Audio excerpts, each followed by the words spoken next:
Bonjour, bienvenue pour une nouvelle vidéo du cabinet Landau Associés. Voyons ensemble le fait que l'usager d'un SPIC devra saisir le juge judiciaire. Ah oui, mais pas toujours. Bon, vous le savez, il y a des services publics administratifs, très bien, et des services publics industriels et commerciaux pour lesquels on a une application de pans entiers du droit privé, pas toujours tout, et surtout le juge compétent sera souvent le juge judiciaire, pas le juge administratif.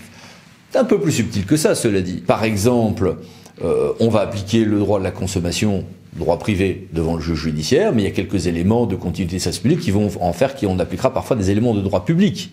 Si un usager d'un SPIC au assainissement, les ordures ménagères, quand on est en Rome, etc., va attaquer sa facture, il va devant le juge judiciaire. Mais s'il attaque la délibération tarifaire, il se retrouvera devant le juge administratif. Vous voyez, il y a des choses qui peuvent avoir leur part de subtilité. C'est sur ce point que quelques décisions récentes affinent la frontière entre compétences judiciaires et administratives. Récemment, le tribunal des conflits confirmait cette très ancienne règle, même en cas de litige pouvant remonter à un dommage de travaux publics. Tribunal des conflits, 4 décembre 2023, ça n'allait pas forcément de soi.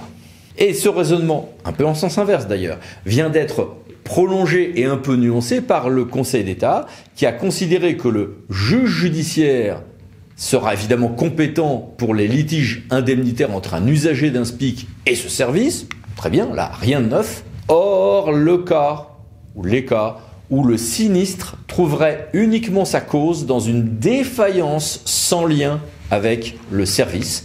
Voici ici, par exemple, quelques détails dans les futures tables du recueil Le Bon. Donc, l'usager qui s'estime victime d'un SPIC se tournera vers le juge judiciaire, ce qui n'est pas nouveau.